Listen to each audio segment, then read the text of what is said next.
നമുക്ക് എടുത്ത് വേണമെങ്കിൽ അകത്തൊക്കെ കൊണ്ടുവയ്ക്കാൻ പറ്റും. 1-2 മാങ്ങയൊന്നല്ല കേട്ടോ, കാഴ്ചയല്ലേ കൊലകൊലയായിട്ട്. ഇത് കോശേരി മാങ്ങയാണ് കേട്ടോ, കോശേരി. കാഴ്ച നിൽക്കുന്നത് കണ്ടു കഴിഞ്ഞാൽ നമ്മൾ ഞെട്ടിപ്പോവും. ചെറിയൊരു ചെടിച്ചട്ടിയിലാണ് കേട്ടോ ഇത് കാഴ്ചയിരിക്കുന്നത്. ഇത് കാലാപ്പാടി മാങ്ങയാണ് കേട്ടോ, കാലാപ്പാടി. ഇത്ര സമൃദ്ധമായിട്ട് അങ്ങനെ കാഴ്ച കാണില്ല. ഗുജറാത്തിൻ്റെ മാങ്ങയാണ്. നമ്മൾ തക്കാളിച്ചെടി നടന്ന ഒരു ബാഗിലാണ് ഒരു മാവ് കാഴ്ചയിരിക്കുന്നത്. പല സ്ഥലങ്ങളിൽ നിന്ന് നമ്മൾ നല്ല മാവുകൾ കാണുമ്പോൾ റോട്ടിൽ കൂടെ ഒക്കെ പോകുന്ന സമയത്ത് നല്ല മാവുകൾ കണ്ടു കഴിഞ്ഞാൽ വീട്ടിൽ കയറി അതിനെക്കുറിച്ച് അന്വേഷിച്ച് നല്ല നല്ല ഇനങ്ങൾ കണ്ടെത്തുമ്പോൾ അതിൽ നിന്ന് കമ്പ് ഗ്രാഫ്റ്റ് ചെയ്യുമ്പോൾ ഇതുപോലെ നമുക്ക് കിട്ടും. കിങ് ഓഫ് ചക്കാപ്പാത്ത് എന്ന് പറഞ്ഞൊരു മാങ്ങയാണ്.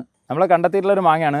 SKP കുഞ്ഞൂസ് എന്നാണ് പേര് കൊടുത്തുള്ളത്. ഇത്ര ചെറിയ സ്ഥലത്ത് 300-ലധികം ഇനങ്ങളാണ് ഇപ്പോൾ ഞാൻ സംരക്ഷിച്ച് പോരുന്നത്. ഇത് നമ്മുടെ ബ്ലാക്ക് ആൻഡ്രൂസ് മാങ്ങയാണ് കേട്ടോ, ബ്ലാക്ക് ആൻഡ്രൂസ്. ഇത് നല്ല സൈസ് വരും, ഒരു 3/4 കിലോ വരെയൊക്കെ സൈസ് വരും. ഇതിങ്ങനെ ഗ്രാഫ്റ്റ് ചെയ്തിട്ട് 2.5 വർഷം പ്രായമായിട്ടുള്ള അൽഫോൺസോ മാങ്ങയാണ് കേട്ടോ, അൽഫോൺസോ. നാംടോക്ക് മൈ ഗ്രീൻ ആണ് കേട്ടോ, നാംടോക്ക് മൈ യെല്ലോ ആണ്. ഇത് ബനാന മാംഗോ, മഹാചനൂക്ക് എന്നൊക്കെ പറയും. നമ്മുടെ പുറകിൽ കാണുന്ന ഇതാണ് നമ്മുടെ കുഞ്ഞ് മാന്തോപ്പ്. ഞാൻ ഹരിപ്രസാദ്. നമ്മുടെ സ്ഥലം വാണിയംകുളം, പാലക്കാട് ജില്ലയിൽ ഒറ്റപ്പാലം അടുത്ത് വാണിയംകുളം എന്ന് പറഞ്ഞ സ്ഥലത്താണ് എൻ്റെ വീട്. നമ്മളിവിടെ ചെറിയൊരു 10-15 സെൻറ്റിൽ ഒരു 300-ലധികം മാവുകൾ ഇപ്പോൾ സംരക്ഷിച്ച് പോരുന്നുണ്ട്.